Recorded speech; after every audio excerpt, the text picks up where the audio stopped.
My neighbor is one of those annoying wannabe YouTube personalities. Over the years, I've seen him cough out cinnamon, lay flat on the hood of his car as it slowly creeps down the driveway, and douse himself in lukewarm water. All the while screaming epic win, epic fail, or fuck, epic maintenance of the status quo for all I know. It can get tiring to watch him go about his shenanigans in the pursuit of viral fame. So when he knocked on my door the other day, told me he was going away for a few weeks, and asked that I get his mail, honestly, it was a relief. I can't explain the peace of mind I had knowing I didn't have to brace myself for any of his stupidity for a while. I was always afraid his stunts would wind up bleeding over into my life. Things were pretty normal for the first couple of days. He received a few bills, a bit of spam, and what I could only assume was a birthday card. Then one evening I got home to find a cardboard box waiting on his front porch. In big red letters was written "Return to sender." I'm no small fry, but I admit I had trouble lifting the box on my own. It was really freaking heavy. Lugging it across the road to my house was even harder.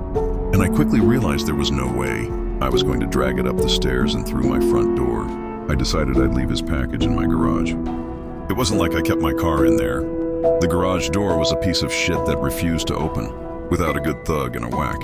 It was less trouble just leaving the car in the driveway than it was to fight with the garage door every morning and night. In hindsight, I should have set the package down while I struggled to open the tricky door. But you know how it is when you've got a good grip on something. No point in setting it down if you don't have to. It was as I kicked the door for a third time that I lost my grip on the package, and it fell to the ground. I heard a light crack inside. Shit, I cursed. I hoped I hadn't broken anything important, but figured I just wouldn't tell my neighbor about it and let him assume the break happened en route. Hands-free, I finally managed to get the garage door unstuck, and boy did it screech in protest as it rolled up and over me. I dragged the box the rest of the way, setting it in the corner for whenever my neighbor would come back to claim it, and then I forgot all about it.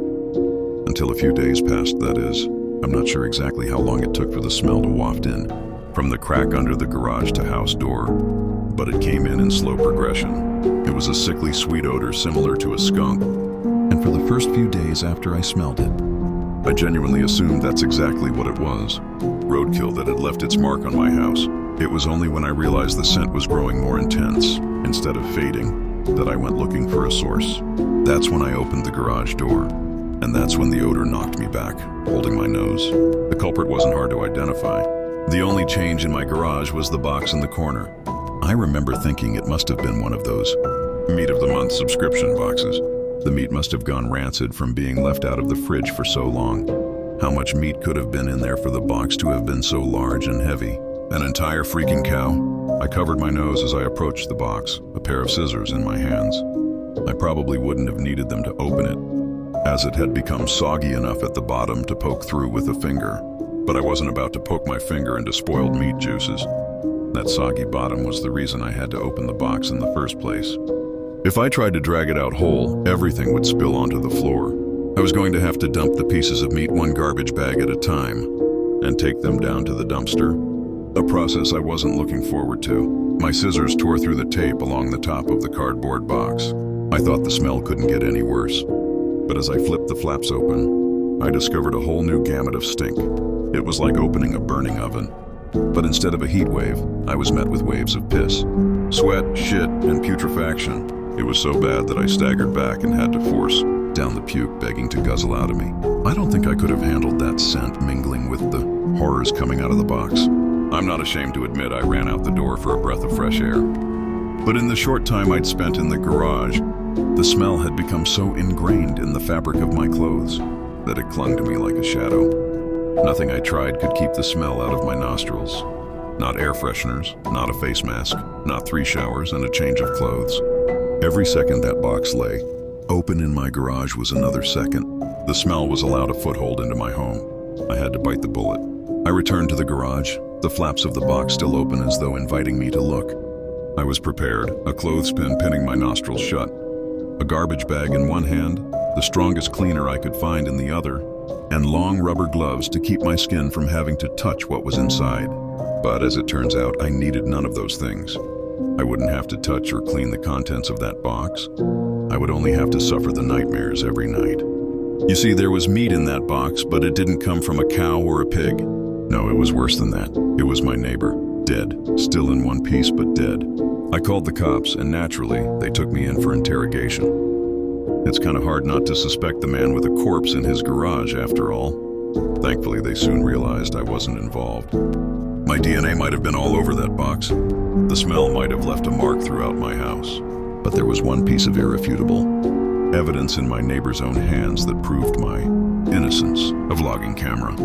They showed me the footage only once. I'm not sure if they were allowed to, or if they felt so bad for me they figured it couldn't hurt. Either way, I saw it. My neighbor was sitting in the box outside of a shipping facility, laughing as he told the world how he was going to mail himself across state lines. He'd brought pee bottles, food, a pillow, and a few flashlights. His friend, a guy I'd seen at his place several times to help with his stunts, closed the lid and presumably dropped him off for shipment. Throughout the next couple of hours, or days, I'm honestly not sure, my neighbor recorded a few short clips about his progress. I think I'm in a truck now. I can feel it moving. Must be in a warehouse. Pretty warm here. Still got plenty of food, and that kind of stuff. And then, on the last entry, the box toppled over. He broke his neck, and that was it. The camera recorded until either the memory card got too full or the battery died. There's one thing I didn't tell the police after they showed me the video. One thing I heard in the footage that will haunt me to the day I die. Just after the tumble that broke his neck, I heard the familiar screeching sound of my garage door.